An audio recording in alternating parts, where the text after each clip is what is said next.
Chapter 13. Inmate 5348-3. In the dark of night, a silhouette slowly slid out of his bunk. Silently, the figure moved on to another bed, then poked the man sleeping there. The man next tossed around for a bit, then turned to the silhouette that had woken him up.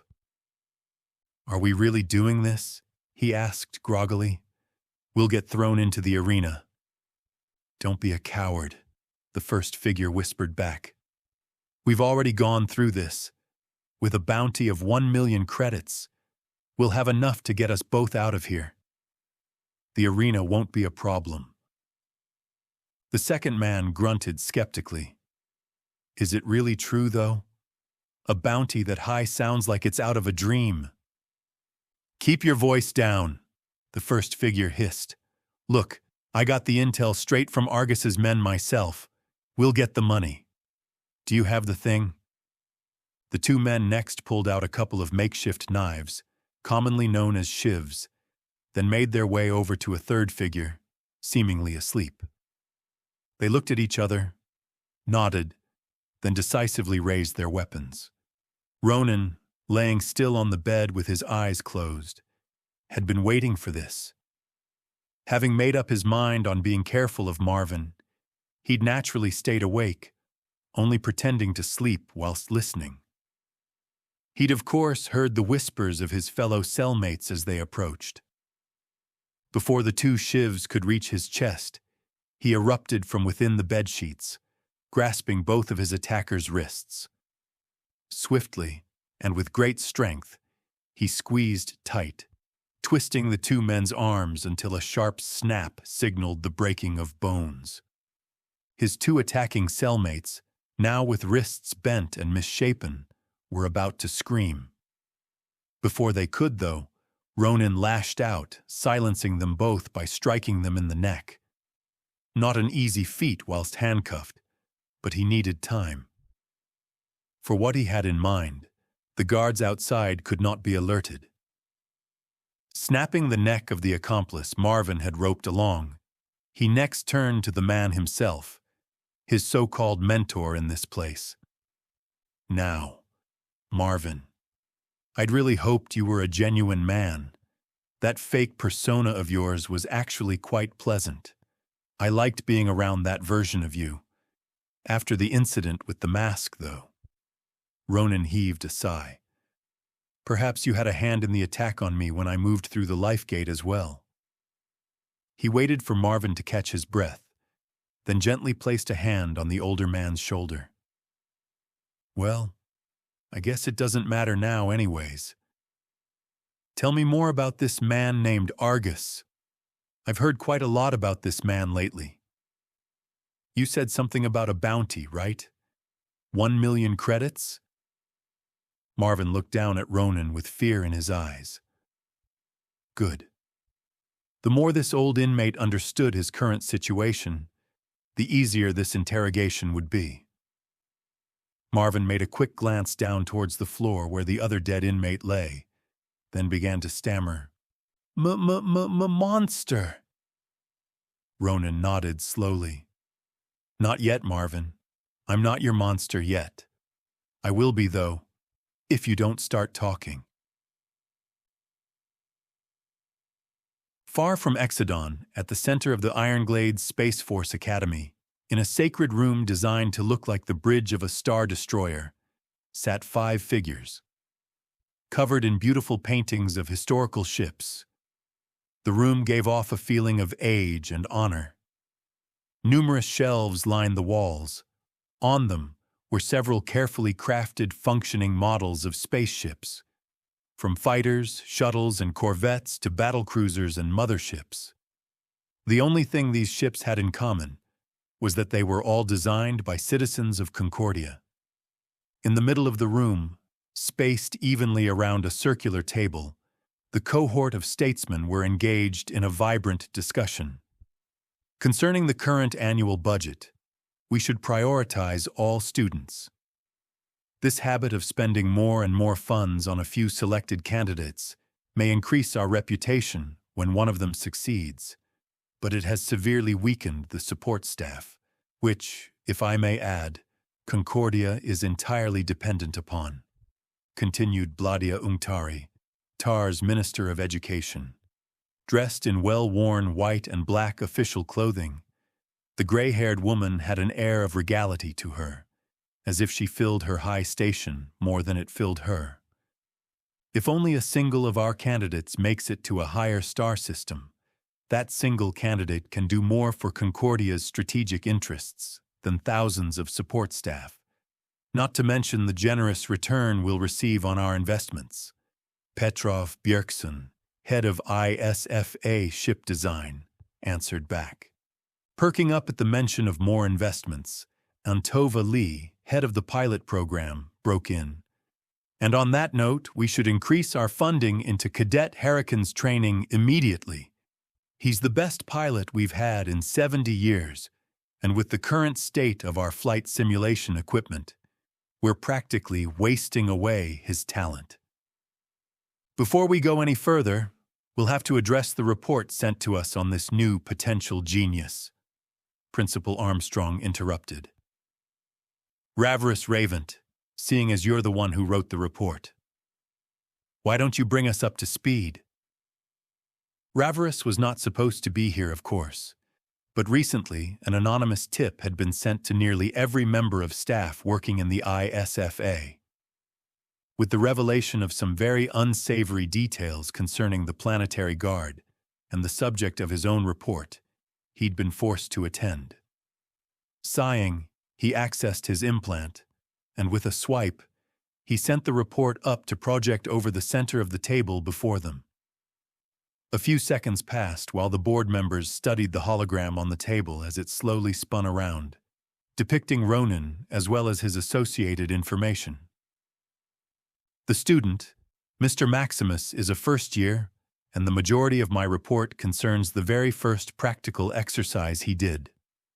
During a KGC fusion reactor repair session, his team did not know that you're supposed to run a diagnostic check first before disassembling the engine, Ravris said, pausing as the others started chuckling. Yes, I know. Typical first-year mistake. What makes this different is what happened afterwards. Raising a finger into the air for emphasis, Ravris continued. They repaired it. Perfectly at that. How? Exclaimed Petrov, confusion apparent on his face. Ravris Ravent gestured towards the hologram. Mr. Maximus here, after reading the blueprint, compared it to every single parameter obtained from the multi-scanner. Let me remind you, this specific engine has a total of 11,501 different components. How much of the multi-scanner data can you actually compare to the blueprint, though? Petrov asked, seeking clarification. Ravris raised his brows, then slowly spoke. 13. Over 10,000 components, 13 variables for each, Petrov began. It would be like finding a needle in a scrapyard. No, it would be even harder than that. But there are all kinds of tools for this, surely. I've already accounted for that, Ravris interrupted. He didn't use any tools. If you'd bothered to read the report, you'd know. A hint of a shock spread through the room before it was quickly suppressed. Principal Armstrong had been waiting for this. Too bad he's been kidnapped, he broke in. What? How could this happen? Minister Bladia erupted. This, in part, is why Mr. Ravent here was called in, replied Armstrong.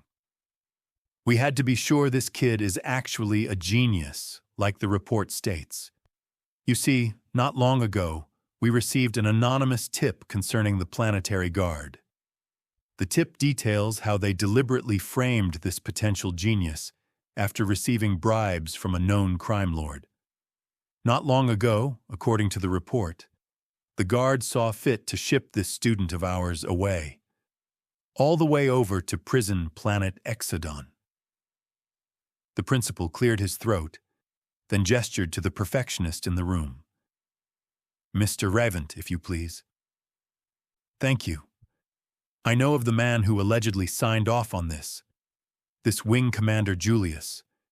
Working in landbound transport for many years has led to quite a few interactions between us.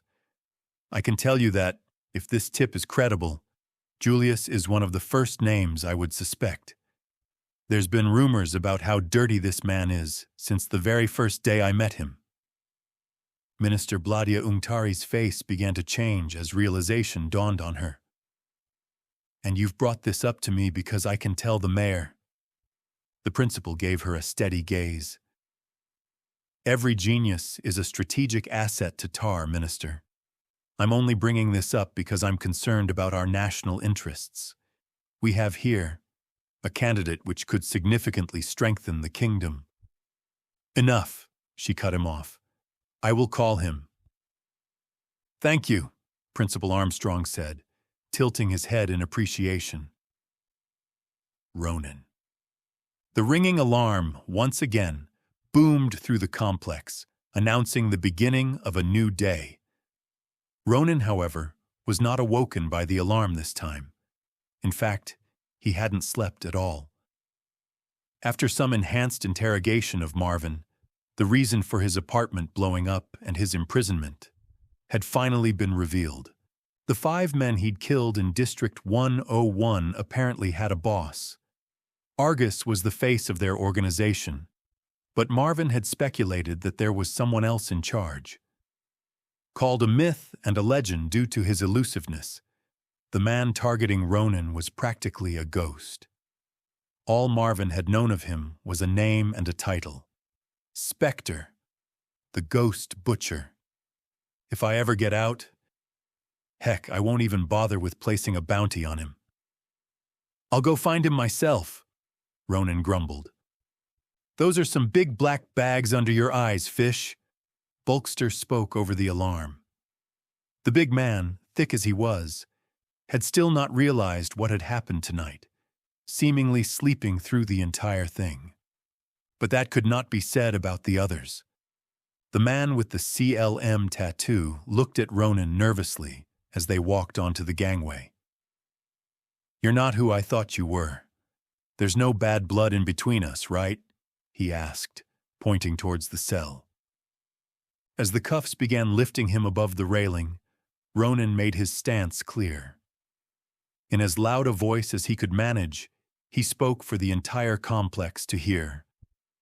Marvin and his friend made their move against me. If you mean well, I shall treat you well. If you mean ill, I will not hesitate. Just as with Marvin, anyone who moves against me, I will strike down, no exceptions. Ronin knew he couldn't hide what had happened in that cell, and there would be consequences. Someone had to take the blame. Better that I take the blame than an innocent, he thought. I did it. Time to own up. At this point, even Bulkster caught on.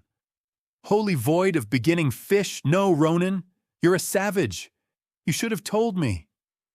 Bulkster wasn't fearful, though. It looked more like he was happy. Ignoring the loud giant, Ronin was relieved to find the nanites in his body acting like normal.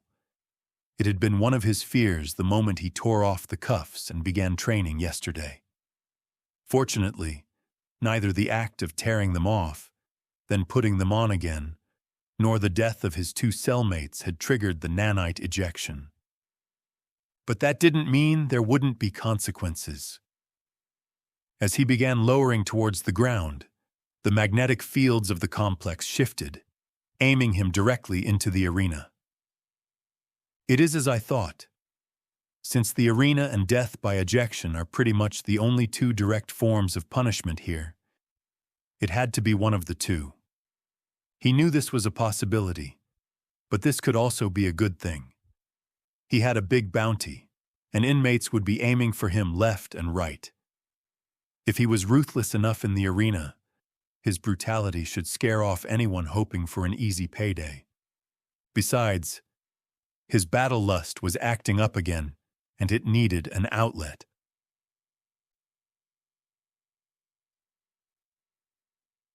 As he landed in the arena, several people began running towards it. They didn't even bother with the life gate. That's a lot more people than yesterday, Ronin thought. There had to be at least 50 inmates on their way here, all of them looking at him. I told you that butt was mine. Go back if you don't want to die, one of the men shouted. I'm here for the bounty, you pervert! Another voice rang back. Shouting and bickering, the inmates entered the blood-stained cage, then walked up to Ronin. We all know the show won't start before the enclosure is lifted. That's 10 hours from now, Ronin scoffed at them. There is no use in acting tough, save that for the battle. I will warn you guys, though. The moment you guys entered this place, your fates were already sealed. You, what? Arrogant! A flurry of insults and displays of bravado poured out from the men surrounding him, but Ronin tuned it out. There was plenty of time before the battle would start. He should spend that time wisely, and as the metal cage began enclosing the arena, protecting it from the coming acidic air, Ronin accessed his mind palace. I should really get a handle on the Potentia panorama. I don't even know if what I'm doing is reasonable right now. From strength, my ability to fight, to self-control, the alien artifact affects everything. If I am to make it, I'm going to need more control. Ronin walked along the corridors of his mental spaceship, passing from gate to gate. He began counting, organizing the gates into various sizes. None of them looked the same, but some of them were gigantic compared to the others. In this vast technique, he'd only opened one of these gates, a small, insignificant one at that. Those bigger gates probably contained a lot more knowledge. He organized the useful information he had into a table. Name, Ronin Maximus. Paradigm, Potentia Panorama. Gates, 1. Minor. Body Strengthening Techniques. Calvrakian Embrace Volume 1, 4/108. Combat Techniques. Near-death sight. 2 times Enhanced Instincts. He was still not sure how much the near-death sight technique slowed down time, but based on his experiences, it should at least be to about half of how time normally moved. As for his enhanced instincts, they just seemed to make him better somehow. He had better balance, reacted inhumanly well to threats, but beyond that? No, these instincts seemed to work on autopilot. He'd have to experiment more in the future to figure them out properly. Next, Ronin tried to sense what was behind the gates. With how he'd reacted after opening the first gate, he would probably need to wait in between each and every one he opened. If he could figure out whether or not the information these gates held was actually useful, it should save him a lot of time. Ronin leaned up against them, then gently stroked his fingers along their fractal patterns. Going from one gate to another, he did get something, but it was only from the smaller of the gates. It also wasn't exactly accurate. Vague impressions of concepts nibbed at his mind, but none of the concepts felt like anything related to combat. Nevertheless, 2 of the gates still stood out. The smaller of the 2 gates felt like it contained something related to the mind, but it was very esoteric and foreign. The larger one, also relating to the mind, had a different quality, giving off an impression of mental strength, resilience, and flexibility. The question was, which should he choose? Forget it, Ronin sighed. If the gates didn't contain combat techniques, he could do this later. Right now, he needed to prepare for the approaching battle. Focusing inwards, Ronin entered a semi-conscious state as he began to sharpen his will. Time passed as Ronin sat there, aware of his surroundings, but actively ignoring them. He'd entered a sort of flow state where he visualized his opponents, then made moves against them. In other words, shadowboxing. His experiences fighting the rooftop bandits fit this situation the best, So, in his mind's eye, he recreated fights involving iron rods, knives, and batons. However, just as he was about to conjure up another opponent to fight, there was a loud sound of shrieking metal. Screech! Cut out of his flow state, Ronin opened his eyes. The metal cover protecting the arena was moving. So, it's finally begun, he thought. Rising up, he winced in pain. Apparently, his laser-burned leg was still acting up. It didn't matter. He cracked his neck, then let out a deep breath. He was ready enough. The same could not be said about his competition, though. As Ronin gazed over the arena, he spotted several inmates looking frightened and weary. Some shared a look of despair, likely having lost all hope. He shook his head. Only one person here would leave this place, but they'd all still rushed in. And for a bounty at that? What were the odds they'd even survive? If even he, with his superhuman body, felt a little nervous, how bad would it be for a normal person? As the surrounding metal cover fully retracted, the speakers activated. We've got ourselves a very special battle today, fellow heroes. A grand total of 51 men has chosen life through combat, but only one can claim the right. Among these 51, there is even a traitor who chose to take the lives of 2 fellow cellmates in the black of night. In order to rectify this, inmate 5348 will be banned from using weapons. In addition, as a bonus price, the one who removes this traitor first will be given free food for a month. As weapons began descending, Ronin's complexion turned rueful. No weapon, huh? They really don't want to make this easy on me.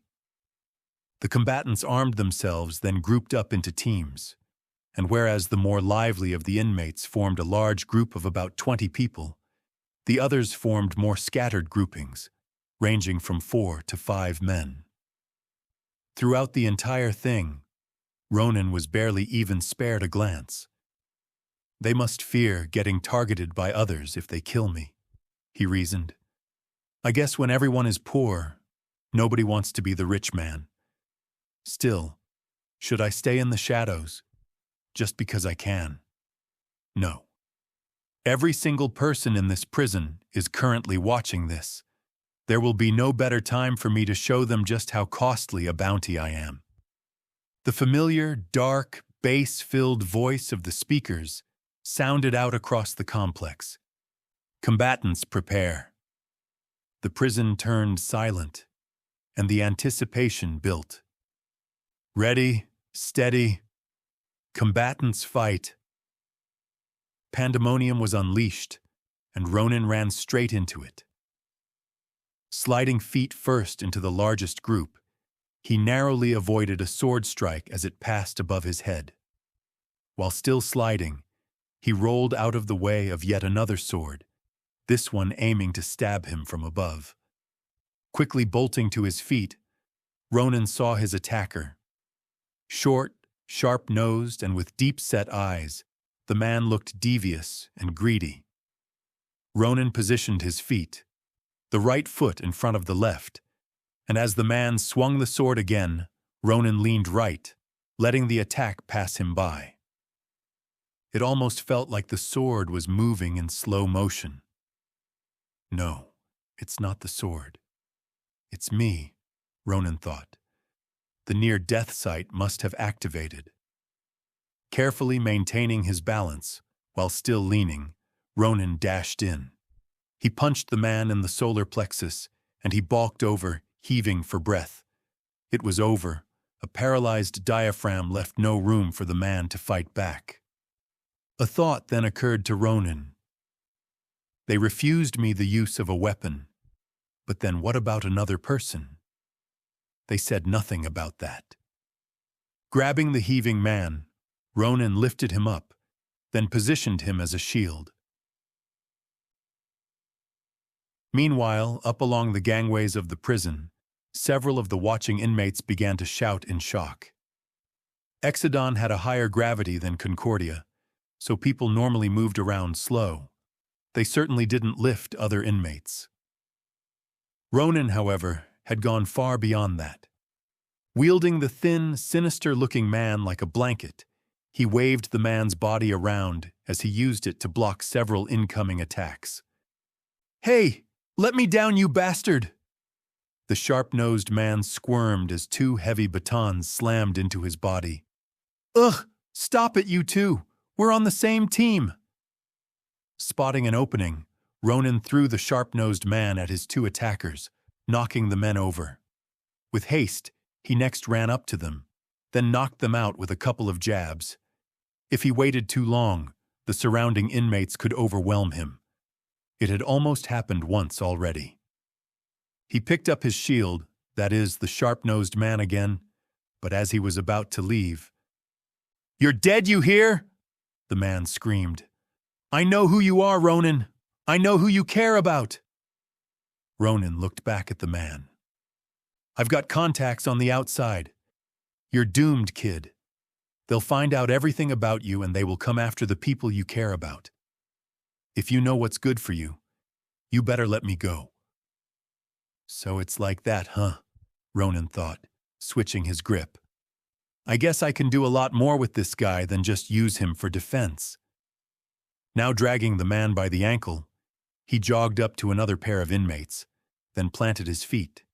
He strained his muscles, then swung the talker in a wide arc above him. Boom! The sharp-nosed man struck one of the combatants so hard, the man's neck broke. Following up, Ronin circled, spinning the man club in a counterclockwise direction as he struck the other combatant in the chest. A loud crack sounded out, signaling the breaking of bones, and the man flew across the arena. "Fatality!" the speakers resounded, causing the crowd to erupt in fervor. Ronin's cellmates, their jaws down to the railing at this point, just stood there in silence, gaping. Even Bulkster was tongue-tied.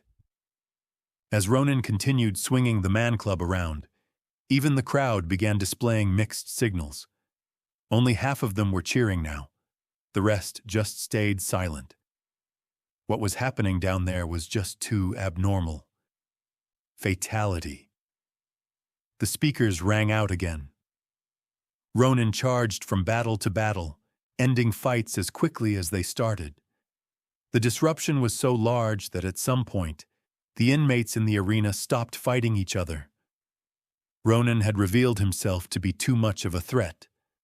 He was faster, swung harder, had more reach, and didn't get exhausted. An unspoken agreement seemed to form amongst the other inmates. This man, this variable, couldn't be allowed to remain on the field anymore. They had to work together. More and more men began surrounding him, and Ronin picked up speed. His injuries from a few days ago still slowed him down, but if he got encircled now, he'd end up dead. No matter how skilled he was, he still had blind spots. The man club he'd been using had now turned into a big loaf of blood and meat. But with Ronin being kind of busy at the moment, there wasn't much time to switch weapons. Encircled again, Ronin quickly advanced, mindful of keeping his balance as he swung the meat club in front of him. A sword strike reached him, digging deep into his waist. Momentarily distracted, Ronin suffered a hard blow to the shoulder. He needed distance. Reaffirming his grip onto his meat club's ankle, he swung with all he had. Spinning around, he completed a full circle, knocking down two combatants before finishing with an overhead strike, pulverizing the head of the bastard who'd struck him with a sword. The crowd was silent now. This was not how arena fights were supposed to go. In the arena, anyone could die. It was a chaotic field of temporary alliances, betrayals, and if you were deemed as one of the weaponless, you died. Never had an inmate been refused a weapon and lived. Never had an inmate fought not one, but everyone. And that was before even getting into the grotesque way it was being done. Ronin kept accumulating injuries, but the combatants kept dropping. He may have slowed down a little, but the other combatants seemed to have slowed down even more. Fatality! The speakers rang again, but no one cheered. Having swung around the man for what must have been the 100th time, the man club broke. Ronin, now only left holding onto a leg, picked up a new inmate by the ankle, then set out to bring the remaining men down. Out of the 51 inmates at the start of the battle, only 5 remained. They weren't charging him anymore. They were running away. And as Ronin was about to corner another man, blackish red mist erupted from the man's back, and he screamed in agony. Ronin looked around. Black-red mist began erupting from the other 3 combatants as well. Nanite ejection. Guess the prison guards aren't very fond of people fleeing, he sighed, exhausted, and in more ways than one. Winner? Inmate 5348.